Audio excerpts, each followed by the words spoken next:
Et bonjour tout le monde, j'espère que vous allez bien, c'est Anthony Chapman, coach personnel. Aujourd'hui, je vais vous parler des 3 piliers de la réussite et de la motivation. Donc les deux sont liés, ils font qu'un. Le premier P représente la persévérance. Pourquoi la persévérance? Parce que la persévérance apporte des résultats, que ce soit sur le long ou court terme. C'est-à-dire que la persévérance va vous permettre de vous renforcer, d'avoir une sorte de résilience. C'est comme si vous avez une récompense pendant la progression. Et ça, c'est très important de le savoir, de le connaître. De façon à pouvoir continuer dans nos objectifs, de façon à nous pousser vers la réussite également. Parce que les échecs, on peut s'en servir comme de la réussite. Et ça, c'est très important de le savoir. C'est un mindset aussi que vous devez appliquer dans la vie de tous les jours. Voilà. Le deuxième P. Que représente le deuxième P? Le deuxième P représente la passion. Si vous n'avez pas de passion à l'heure d'aujourd'hui, ce n'est pas bien grave. Il vous suffit de savoir ce que vous aimez faire pour trouver votre passion dans la vie. Donc peut-être que vous devez bien en avoir une. Par exemple, si c'est le gaming, que vous aimez jouer aux jeux vidéo, que vous aimez jouer par exemple à Call of Duty, des jeux comme ceux-là, ça vous permettra de vous lancer là-dedans et d'être créateur de contenu de jeux vidéo par exemple. Ça peut très bien passer et être appliqué également. Donc je vous conseille de vraiment chercher au plus profond de vous-même, parce que c'est en vous justement que vous pouvez savoir ce que vous aimez ou pas. Voilà. Alors le troisième P, que représente le troisième P? Le troisième P représente la patience.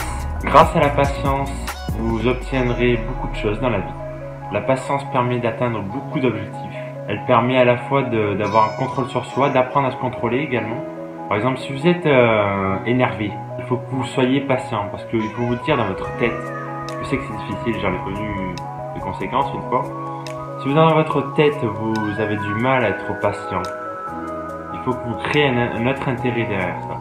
Il faut que vous fassiez taire votre ego, parce que c'est l'ego l'ennemi. Il peut être très bien votre ami et aussi votre ennemi, l'ego. Il faut savoir l'utiliser à bon escient. Je pense que vous devez comprendre ce que c'est l'ego. Je ferai une autre vidéo là-dessus prochainement. Ça c'est sûr, je ferai une vidéo là-dessus sur l'ego.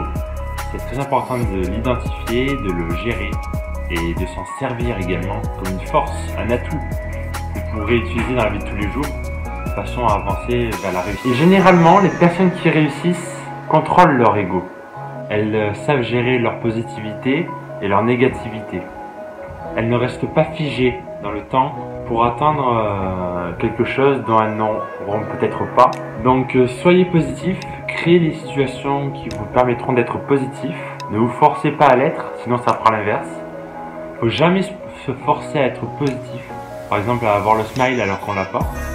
Il faut justement créer des situations de manière à être positif, ce qui va nous permettre d'être réellement positif.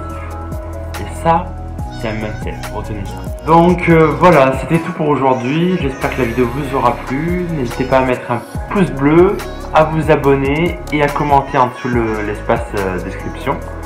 Ça me fera super plaisir et chaud au cœur à la fois, aux pectoraux.